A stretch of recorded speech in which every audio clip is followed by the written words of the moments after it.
Okay,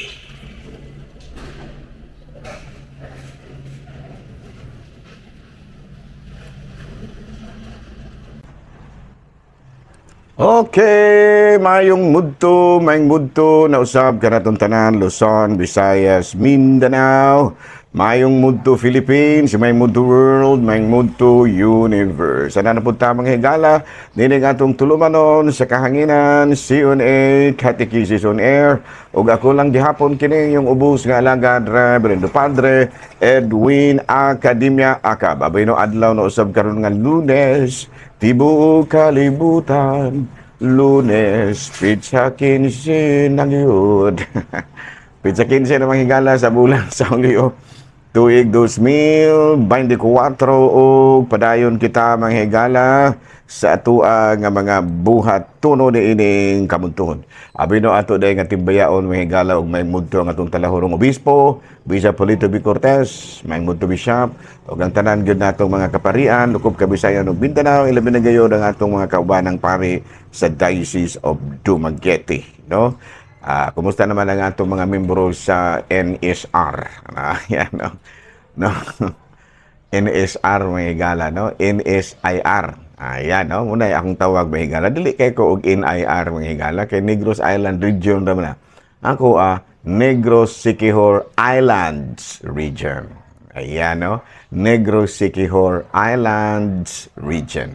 Ayan, no? Kay murag mahibulong po tayo na mga higala nga ang atong tinood, ang Siquijor mga higala, sister province yun isa sa kining Negros Oriental. Kay kanhi, sakop maginisa sa Negros Oriental, pero natagaan na sila og kaugalingon nga kining gitawag natong identity, munang nahimo na sila nga Islam. Munang ato silang tahuro na. Dili kay nato burag ato lubod in taon nga ibaliwala kay ako ang gud po na sila probinsya gud po na. Munang nga ato gyud sila nga i-recognize pa ng ilang pagka-probinsya. Ano? Muna nga atong tawag, NSIR. Ayan. Negros Siquijor Islands Region. Ana, no? Okay ra ba mo, ana? Taga Siquijor. Pero, saan man yun nga, kanang, mo man pagbuot sa kahitasan. Kasi Bongbong, si Presidente Bongbong Marcos, doon po siya nangutana. Doon po siya anong i-appeal man ninyo ng Siquijor nga, dili naman na Negros, no? Di pirma mo po din taon si Presidente. Doon na po siya mga rason, mga higala, no? Kung nangyari nga doon na po siya baruganan, nga nung siyang gipirmahan. Pero ako, no, kay kuan man lagi ta, tahod man lagi kita po dugon sa po mga kuan sa Presidente, ato na po na ng tagaan. Pero dili ko mutawag, ako ra, dili ko mutawag sa NIR o NIR. Akong tawag, Negros Island, Negros and Siquijor Islands Region. Muna akong tawag, no? Ako ra na, no? Negros and Siquijor Islands Region. Muna Region 18. Ayan, no? Ako ra na. Og dili mo ganahan na, bahala na mo. Sa ako ra na. No? Dili sa kugyod pod mo ingon nga akong ipamugos na, pero sa ako ra na. Ang akong tawag Negros NSIR, Negros Siquijor Islands Region. Okay, klaro? Nabi na padayon ta mga galang. Kumusta naman ang classmate din na sa Siquijor? Of course, si Father Obing Masyon. Kumusta ba na operahan mo na kuno ka, brother? Bro ba si kining gitawag na tong Father Obing Masyon usanay sa akong mga classmate nga mga very athletic. So kanang mga athletic mga higala, ligo ng mga lawas ana, no? Kay dili ka athletic ka nya dili kaligo og lawas, dali ra ka nang maluya. Pero kini sila dili, no? Muni sila usa sa mga pare nga sa ato pa na kanang in good health. Kami si Arnaiz, mga kuan nami, no, mga senior citizens, so may puruhan nga mga panglawas talandugo na, do na nay gibati-bati. Ano? Do na nay nga magibating kasubo, do na nay mga gibati nga kagutom. Doon na gibati nga kay ubos. wala tayo mga kebos, mga gala na wala ta na. Ang ato wapo tayo mga kasubo. Ang ako aragyon mga gala nga, ang ako aragyon gibati nga kanang kadasig, no? Naningkamot yun ko nga akong gibati yun ko sa tumang kadasig sa pagpangalagan sa Dios o sa atong isig katao. Hala, no? May mundo na kanatong tanan mga gala, rin kita sa ato ang CBCP News, Balitang Simbahan, ini kamuntuhon. 128 plenary assembly sa mga obispo nakakabuot sa panghuna-huna nga kabahin sa divorce. No, matod pa sa mga kaobispuhan, maghunos dili tayo. Ayan, no, sa ato pa, dili ta magpasagan. Ug sa Binisaya pa na mahigala ka na maghunos dili tayo, di ta pasagad. No, kanang kabahin bitos diborsyo ba di ta pasagad ana. No, di ta pasagad ana. No, kay sigon sa mga statistics, ang pinakagrabing yung guba nga pamilya kana yung niagi og divorce. No, grabe gyud ang pagkaguba as pamilya. So muna nga kutos mahimo gi-encourage nato nga dili lang unta ang divorce yun ha. Sa mo gamit lamang ta og kitawag nato sa in English og kanabitaw marriage nullification. Marriage nullification o baka ha, marriage legal separation. Ana dili ta nang divorce kay labi na kay absolute divorce mga higala kanang absolute divorce bisag usara ka parte mo ingon nga di na ko pwede na. Dili kay kanang uban nga divorce magsabot man gyud ang bana o asawa. Kung dunay usa nga dili mo sugot, dili gyud ma-valid ang divorce. Pero kanang absolute divorce mahigala, bisag ang imong asawa dili mo sugot, pwede ka maka-divorce niya. O baka ang imong bana dili mo sugot, pwede ang asawang makapag-divorce. Muna lisod kayo, no? Murag na sobrahan na po sa Amerika gani dili gayud absolute divorce. Atuan na sobrahan po, mutirada po ning mga proponents aning katupong divorce nga kuntudo ba. So muna nga mga kaobispuhan nato ni kuan gyud nga dili gyud lamang nato pugsod na maghunos dili tayo or kining gitawag nato og dili ta magpasagad. Balita gikan sa Vatican, Pope Francis gihimo nga emisary, no? Si Cardinal Pietro Parolin adto sa usa ka grupo sa usa ka pilgrimage nga diin adunay kalambigitan sa kining Marian Shrine of Beraljo, no? Kay mo end malagi ang pilgrimage dito nya giimbitar si Pope Francis ang iyang gipadala dili siya kay busy man siya. Ang iyang gipadala ang Cardinal Secretary of State nga mao si Cardinal Pietro Parolin. Mao kadto mga higala mga balitang simbahan niining kabuntuhon ug ari kita mga higala sa atoa nga Saint of the Day. Bueno ang atong Saint of the Day karon mao ang Banggiitan, no? Banggiitan gini mga higala bright gini kayo si San Buenaventura. Natao kini si San Buenaventura na tuig 1221 hangtod sa 1274. Unya matud pa taga Central Italy kini siya ug usa kini sa ka Franciscan theologian of Doctor of the Church. And he was also called the Seraphic Father, no? So karong adlaw mga higala gihinumduman nato ang lain na pong patron sa Katolikong simbahan nga mao si San Buenaventura. Sabi do kadali mga higala ha. Balik ako dayon. Okay. Naara ko gikuha mga higala Bible. Bible. Kumusta naman ang ako ang mga classmates dyan sa Cebu, no? Ang akong mga classmates mga higala nangahimo ng dagkog mga rangko, no? Usa sa mga dagkog dili na ako classmate mga higala pero kuan mi kauban mo sa una sa COM sa Children of Mary si Bishop Ruben Labajo. Sanas mga banggiitan po nako nga kontemporaryo si Bishop Ruben Labajo, no? Nahimo na karon nga gitawag nato og obispo din ha usab sa Cebu, no? Assistant bishop ba? So karong adlaw mga higala ang topic karon ubay-ubay na bagay. Plano na ako mga higala nga ako ning i-compile ning ako ang mga topics nga himuon na kong mura po gamay po din taong librita para po din taon na atong ma-reproduce and then ato po din taong i-upload. May nalamang po din taong makatabang-tabang list mga gusto pong masayod. No food prohibition. Okay, Roman Catholicism diya kung tamang higala ha. Roman Catholicism. Doon ay pangutana din yung higala. Why don't Catholics have, why don't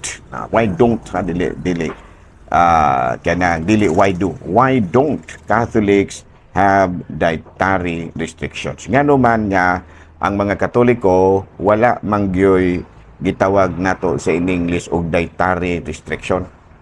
Dietary restriction. Of course, Catholics and kakitang kaon tanan ba mahigala no. Kalanon ray kulang natong Katoliko. Catholics and most Christians have no dietary restriction except such rules as no meat on Fridays during Lent. Oh, so pero naa tay mga gidili nga mga adlaw nga di ta pakaw karne. Pero laing adlaw kain na kain kita. All food are permissible to eat, and when a Catholic goes into a grocery store, he or she does not have to avoid certain foods because of religious belief. So kita mga Katoliko, mga higala, naman tayo mga pagkaon nga gilikayan, pero dili tungod kay doon na kanay, dili kini supak sa atong relihiyon, supak sa ato ang doktor. Dili ta mo ka og karne labi ng mga high blaron, pero dili supak sa atong religious belief. Ano man, tungod kay sa atong relihiyon, wala gyud pagkaon nga gidili nato. Gawas sa Biyernes, sa Miyerkules, sa Badlis o Biyernes Santo o mga Fridays during Lent. The tradition of not having any general restriction dates back to the Acts of the Apostle, where Saint Peter is shown a vision in which all food are considered unclean. Okay na? So, niya usap man nga kuan na mahigala. Ato ka nang mabasa sa Buhat sa mga Apostoles, Kapitulo 10, versikulo 19 hangtod sa Buhat sa mga Apostoles, versikulo 10, versikulo 9 hangtod sa 16. Mo kini ang atong mabasa, atong sugan mga higala ha, kay medyo dili na makakita ang inyong lolo.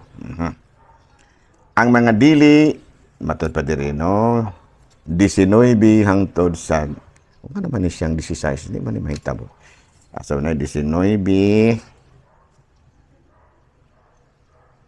34 man ni.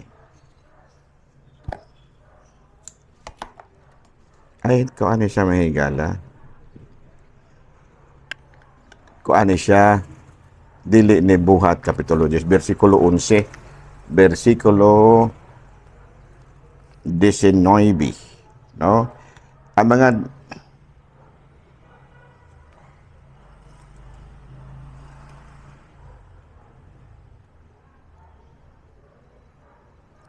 siya pa mahigala ha.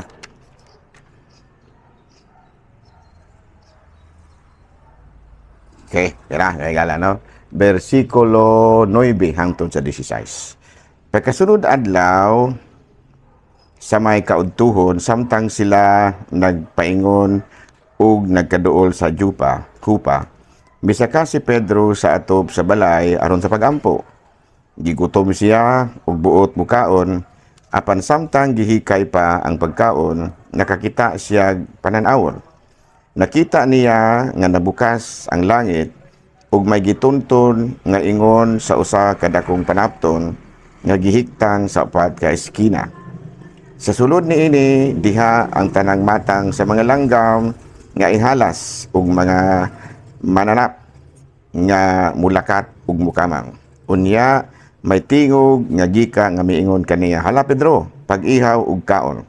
Apan si Pedro mitubag, "Dili ko Ginoo kay wala pa ako makakaon ug bisan unsa nga giilang mahugaw."